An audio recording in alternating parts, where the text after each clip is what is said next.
अब प्रशांत किशोर तो हमारी ही बात करते हैं, हम हमारे ही नेता की बात करते हैं।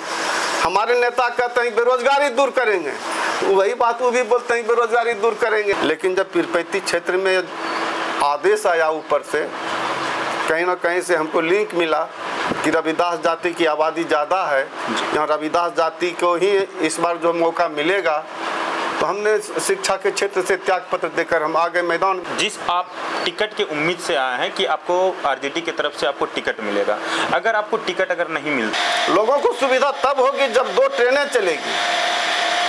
साहिबगंज से भागलपुर तक 2 ट्रेन चलना चाहिए। हम तो कृष्ण का वो जो वाणी है, कर्मण्येवाधिकारेषु मा फलेषु कदाचन, हम कर्म पर विश्वास करते हैं, कर्म करेंगे तो हमको फल मिलेगा।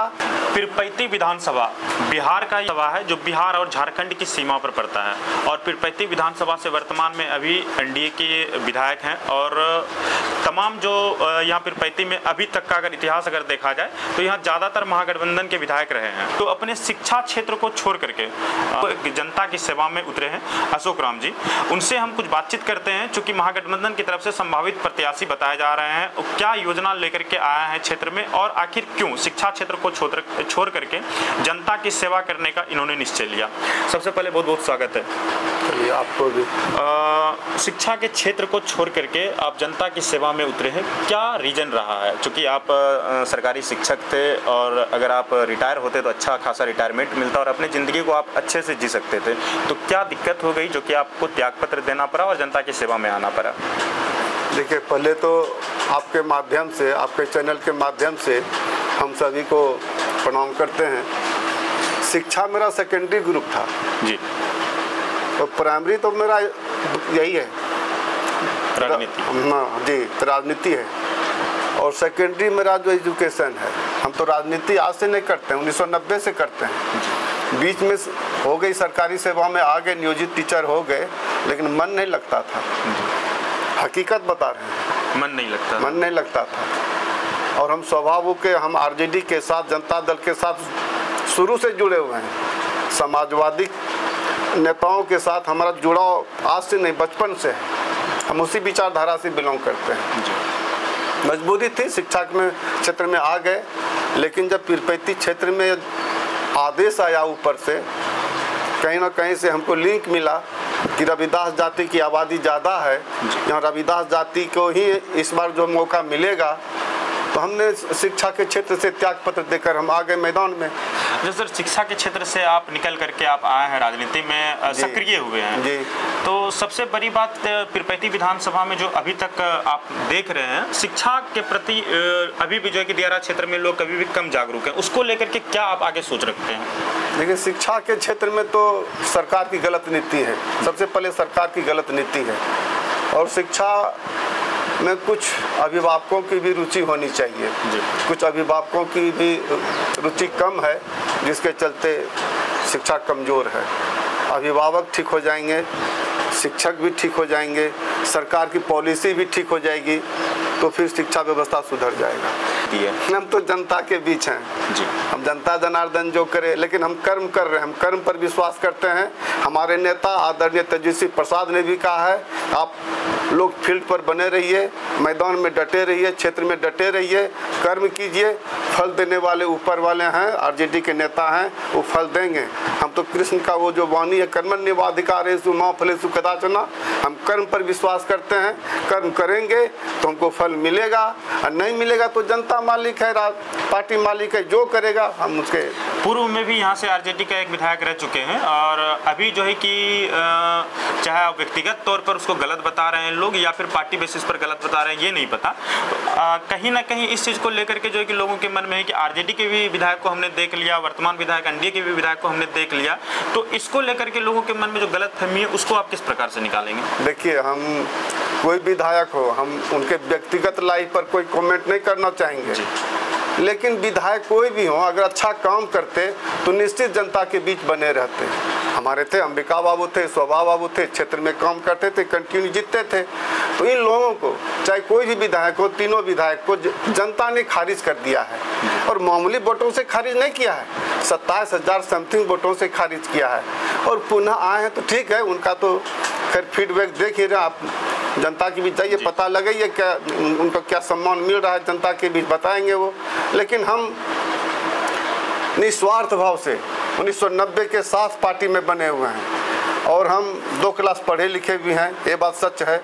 हमारी आबादी ज़्यादा है, 32,000 की आबादी है रविदास की जी, और उसकी आबादी जिस जाति के यहाँ पर हैं विधायक उसकी आबादी 7,000 है। और हमारे नेता कहते हैं, जगदेव बाबू कहते थे, जिसकी जितनी आबादी है उसके अनुसार भागीदारी होने चाहिए।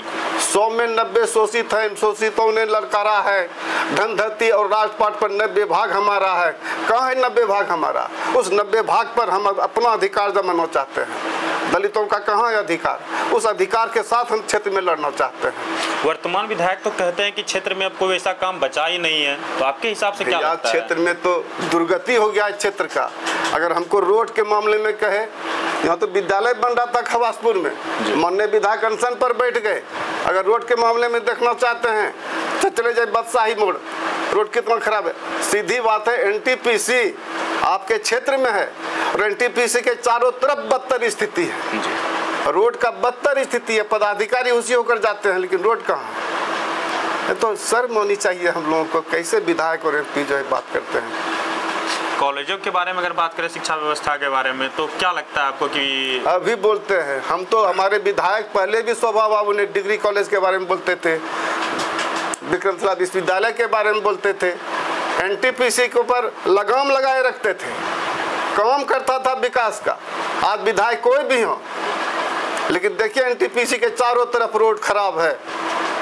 स्टेशन से आपका हलगांव जाइए, अनुमंडल जाइए, जा नहीं सकिएगा। डिग्री कॉलेज का आवाज तो वर्तमान विधायक के द्वारा भी उठाया गया है। वर्तमान विधायक हो, सरकार हो, विकास की खाली चर्चा करते हैं बंधु जी।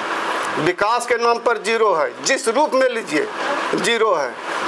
अपराध का मामला क्या हो रहा है देख रहे हैं। इसको जंगल राज, पहले कहते थे लालू जी के राज को जंगल राज कहते थे, आज क्या हो रहा है?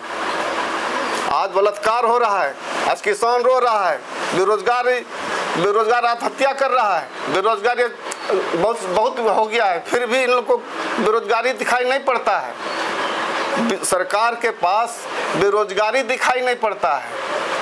फिर पीरपैंती विधानसभा में खास करके जो सबसे ज़्यादा अभी ज्वलंत मुद्दा जो दिख रहा है, दियारा क्षेत्र का कटाव वाला मुद्दा है, जो कि हम देखे हैं कि कुछ गांव कट करके गंगा जी में समा गया और वहां से लोग इधर उधर भागने पर मजबूर हो गए। इसको लेकर के क्या सोच रखते हैं आप आगे?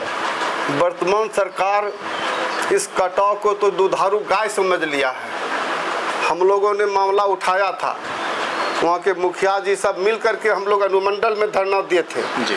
58 दिरा से भर खवासपुर दिरा भर जहाँ तक कटता है उसको पक्कीकरण के बारे में हम हमेशा चर्चा करते हैं। उसको जो बॉर्डर पिचिंग होना चाहिए। ये लोग बार बार सरकार जो है बांस तो बालू ये सब दे देकर खाली दुधारू गाय के रूप में उसको जो है दोहन कर रहा है। सरकार का पैसा, जितना पैसा अभी तक खर्च हुआ है उतने पैसे में तो पक्की बॉर्डर पिचिंग हो जाता है यहाँ से वहाँ तक, लेकिन ये करने वाला नहीं। अस्थायी व्यवस्था नहीं हो पाती है। पीरपैंती में इतनी समस्याएं हैं, यहाँ के विधायक, यहाँ के सांसद को समस्या से कोई लेना देना नहीं है। हम आपको बता रहे हैं, शिवनारायणपुर स्टेशन है, आज़ादी के बाद से शिवनारायणपुर स्टेशन से सारे विधायक हुए, लेकिन पटना जाने के लिए एक भी ट्रेन नहीं है। राजधानी चाहे पटना हो चाहे रांची हो, जाने के लिए एक भी ट्रेन नहीं है। लोकल पैसेंजर में बकरी की तरह, जानवर की तरह पैसेंजर चल रहा है और विधायक और सांसद देख रहे हैं। और यहाँ के जो स्थानीय जो बीजेपी के वर्कर हैं वो भी सही बात नहीं बोल सकते हैं। लोगों को कितनी कष्ट होती है। लोकल और सेवन अपने जाता है पैसेंजर, बहुत भीड़ होते हुए जाता है। हम तो मांग करते हैं रेल मंत्रालय से कम से कम सेवन में भी बोगी जोड़ना चाहिए, लोकल में बोगी जोड़ना चाहिए, और नहीं तो कम से कम 2 ट्रेन और लोकल 2 ट्रेन और चलाना चाहिए। साहेबगंज टू भागलपुर 2 ट्रेन अवश्य चलना चाहिए। और ये स्टेशन बना देने से, चमका देने से क्या विकास का काम हो जाएगा? ट्रेन चलाना चाहिए। लोगों को सुविधा तब होगी जब 2 ट्रेनें चलेगी। साहेबगंज से भागलपुर तक 2 ट्रेन चलना चाहिए। अभी जो चल रहा है ट्रेन में काफ़ी भीड़ होती है, बोगी भी कम है, इसलिए 2 ट्रेन की हम मांग करते हैं। और शिवनारायणपुर स्टेशन में कम से कम पटना और रांची जाने के लिए ट्रेन का ठहराव होना चाहिए, जो किसी MP और MLA को दिखाई नहीं पड़ रहा है। हम माननीय सांसद महोदय के मीटिंग में भी बहुत बार बोले हैं, लेकिन सांसद महोदय ने भी कोई इनको गंभीरता से नहीं लिया है। दुर्दशा है लोगों का, रेल की बहुत दुर्दशा है हर मामले में भी। सबसे बड़ी बात है, और सुन लीजिए, अगर हमसे बात जानना चाहते हैं तो पीरपैंती विधानसभा में दो ब्लॉक है, पीरपैंती और कहलगांव। सारे पदाधिकारी का मन बढ़ा हुआ है, जमीन के मामले में हो चाहे BDO साहब हो, किसी भी मामले में भ्रष्ट पदाधिकारी सब आ गए हैं, और यहाँ के जनप्रतिनिधि का कोई ध्यान नहीं इनके ऊपर। जनता का चूस रहे हैं जनता को, कौन ध्यान देगा इसके ऊपर? खाली बात करने से होगा कि हम विकास कर रहे हैं, यही विकास है। इसको लेकर के कैसे आप बदलाव करेंगे? किस बदलाव करेंगे? सरकार बनेगी, तेजस्वी यादव, हमारे नेता आदरणीय तेजस्वी यादव ने कहा है हमारा राज आएगा, गरीबों का राज आएगा। आज से पहले क्या था? 15 साल पहले गरीब, दलित, पिछड़ा कोई भी प्रखंड विकास पदाधिकारी के चैम्बर में चला जाता था, आंख मिलाकर बात करता था। कहाँ चला गया शासन? कहाँ चला गया देश? धरातल में चला गया, सरातल में चला गया पूरा बिहार। अंत में एक सवाल आपसे होगा कि पीरपैंती विधानसभा की जनता से क्या अपील करेंगे और लोग आपको क्यों वोट दें, इस पर क्या कहेंगे आप? देखिए, हमारे नेता ने साफ शब्दों में कहा है, हमारी सरकार वैसे भी 17 काल के शासन काल में आदरणीय नेता तेजस्वी प्रसाद यादव जी ने 17 महीने के शासन काल में जो किया है, आज तक हिंदुस्तान के किसी मुख्यमंत्री ने नहीं किया है। चाहे वो शिक्षक की बहाली हो, चाहे वो स्वास्थ्य विभाग में 700 नाजायज डॉक्टरों को, जो डॉक्टर कभी ड्यूटी नहीं करते थे, उनको निलंबित करने का काम किया है। वो कभी भी रात में भी वो हॉस्पिटल चेक करने के लिए जाते थे 17 महीने। और जाति जनगणना के लिए हमारे नेता ने कटिबद्ध 65% आरक्षण के बारे में इन्होंने जो चाहा 17 महीने के शासन काल में इन्होंने जो किया, आज तक किसी ने नहीं किया है। फिर भी इनका वादा है हमारी सरकार बनेगी तो झारखंड की तरह ही हम यहाँ माई बहन मान योजना के अंतर्गत सभी महिलाओं को 2500 रुपया महीना देंगे। अभी सरकार यहाँ वृद्धा पेंशन के रूप में 400 रुपया महीना देती है। हमारी सरकार बनेगी, गरीबों की सरकार बनेगी, आदरणीय नेता तेजस्वी प्रसाद की सरकार बनेगी तो 400 बदले के बदले में 1500 रुपया प्रति महीना वृद्धा पेंशन विकलांगों को सबको मिलेगा। अच्छा, जैसे कि इसी पर प्रशांत किशोर का भी टिप्पणी आया था कि 1500 रुपया 2500 रुपया महीना जैसे माई बहन मान योजना के तहत जैसे लोगों को मिलेगा, समझ गए, तो उतना बिहार का जो एक पैकेज नहीं है। हमारे नेता ने कहा था कि 10 लाख बहाली देंगे, 10 लाख नौकरी देंगे सरकार बनेगी तो। यही मुख्यमंत्री हैं, इन्होंने कहा था कहाँ से पैसा लाओगे, कहाँ से पेमेंट करोगे। हमारे नेता के दिल में नौकरी था, उन्होंने नौकरी दिया, अब पेमेंट भी हो रहा है 2500 रुपया महीना। ये इनके कहने से होगा। सरकार यदि घोषणा की हमारे नेता ने देगा, हमारे नेता जो कहते हैं वो करते हैं, जो बोले थे उन्होंने किया वैसा, इसलिए इसमें कोई दो मत नहीं है। अब प्रशांत किशोर तो हमारी ही बात करते हैं, हम हमारे ही नेता की बात करते हैं। हमारे नेता कहते हैं बेरोजगारी दूर करेंगे, वही बात वो भी बोलते हैं बेरोजगारी दूर करेंगे। रोजगार के नाम पर वोट, हम भी रोजगार के नाम पर वोट मांगते। हमारे नेता ने तो कहा है कि रोजगार के नाम पर वोट दीजिए। सभी युवा हमारे नेता के साथ है, हमारे पार्टी के साथ। अभी जो है कि वर्तमान में आरजेडी के तरफ से जो है कि नए प्रदेश अध्यक्ष को मंगनी लाल मंडल जी को बनाया गया है, जो अति पिछड़ा समाज से आते हैं। इस पर क्या कहना चाहेंगे? ये तो खूबसूरती है समाजवाद का, यही तो सामाजिक न्याय की जो अवधारणा खूबसूरती है। मंगनी लाल मंडल जी, आदरणीय मंगनी लाल मंडल जी मामूली नेता नहीं है। वो पहली बार जब विधानसभा जीत कर गए थे तो हवाई चप्पल पहन कर गए थे, लोग पहचानते नहीं थे। वो जमीन से जुड़े हुए नेता हैं।